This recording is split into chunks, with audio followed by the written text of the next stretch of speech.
Hello students, welcome to desert psychics. मेरा नाम अली हसन है। आज हम crime as a social problem पर बात करेंगे। क्राइम यानी जुर्म एक ऐसा एक्शन है जो क्रिमिनल लॉ को वायलेट करता है और जिस पर किसी गवर्नमेंट अथॉरिटी की तरफ से फॉर्मल पेनल्टीज अप्लाई की जाती है। ये एक ऐसा एक्ट है जो सोशल नॉर्म को तोड़ता है, जो स्टेट द्वारा किया जाता है। अब क्राइम की डेफिनेशन हर सोसाइटी में थोड़ी अलग हो सकती है, लेकिन हर सोसाइटी में क्राइम्स होते हैं। जब हम क्राइम की बात करते हैं तो हमारे सामने कुछ सीरियस प्रॉब्लम आती हैं, जिसमें से एक ये है कि कई बार क्रिमिनल इतने पावरफुल होते हैं सोशल, पॉलिटिकल और इकोनॉमिक लेवल पर कि वो अपनी पनिशमेंट का फैसला खुद करते हैं। और ये भी होता है कि वो अपने आप को बचाने में कामयाब हो जाते हैं, जबकि दूसरे लोग उसी लॉ को उसी लॉ के तहत सजा भुगत रहे होते हैं। तो अब हम डिस्कस करते हैं crime as a social problem को डिटेल के साथ चलें।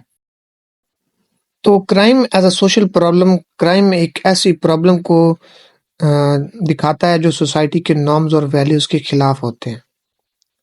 जब भी किसी सोसाइटी में क्राइम होता है, वो सिर्फ एक इंडिविजुअल का इशू नहीं होता, बल्कि पूरी कम्युनिटी का प्रॉब्लम बन जाता है। सोसाइटी में हर किसी को इम्पैक्ट होता है और इस प्रॉब्लम का सलूशन सिर्फ गवर्नमेंट या लॉ इन्फोर्समेंट एजेंसीज के पास नहीं, बल्कि हम सबको मिलकर सोचना होगा कि हम इस पर कैसे टैकल कर सकते हैं। Causes of crime. अब क्राइम होने के कई रीजन हो सकते हैं और उनमें से कुछ मेजर कॉजेज हैं। हम आज उसको डिस्कस करेंगे। आपको ये समझना होगा कि क्राइम का कोई सिंगल रीजन नहीं होता।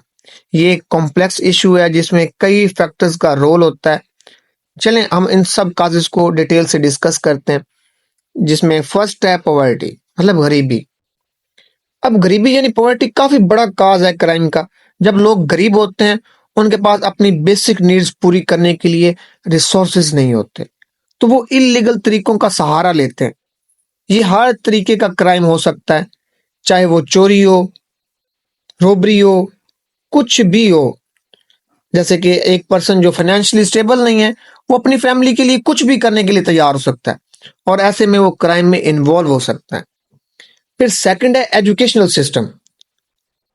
हमारे प्रेजेंट डेज में एजुकेशनल सिस्टम में काफी फ्लॉज हैं। जैसे हमारी एजुकेशनल सिस्टम काफी लिमिटेड है और मोरालिटी और करेक्टर्स पर फोकस नहीं करती।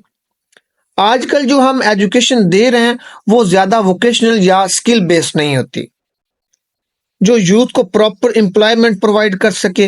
अगर इंसान को जल्दी से जॉब ना मिले तो उसका फ्रस्ट्रेशन बढ़ता है और वो क्राइम की तरफ जा सकता है। फिर थर्ड है अनएम्प्लॉयमेंट, मतलब बेरोजगारी। अब बेरोजगारी भी एक मेजर काज है क्राइम का।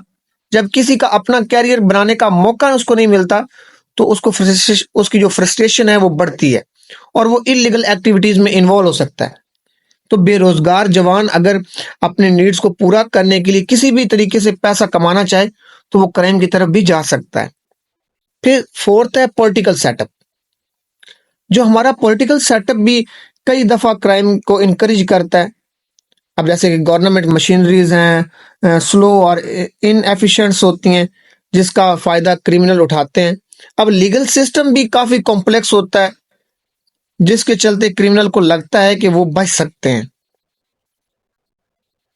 फिर फिफ्थ है चेंज इन वैल्यूज। मतलब जब सोसाइटी इंडस्ट्रियलाइज होती है तो वो साइंस और टेक्नोलॉजी में प्रोग्रेस होता है उसमें, तो जो सोशल वैल्यूज भी बदलती हैं। आजकल हम ज्यादा मटेरियलिस्टिक और इंडिविजुअलिस्टिक हो गए हैं। इस सोसाइटी के जो पुराने नॉर्म्स टूट रहे हैं और नए वैल्यूज समझ में आ रहे हैं। अब इस चेंज का चलते लोग ज्यादा सेल्फिश हो गए हैं और इस सेल्फिशनेस के चलते उनमें क्राइम करने की टेंडेंसी बढ़ गई है। अब जैसे कि एग्जाम्पल है, पहले एक इंसान अपनी फैमिली या कम्युनिटी के लिए ज्यादा सोचता था, लेकिन अब वो सिर्फ अपने फायदे के लिए सोचते हैं। अगर किसी को चोरी करके पैसा मिल रहा है तो वो अपनी वैल्यूज को तोड़ के क्राइम करने को चूज कर सकता है।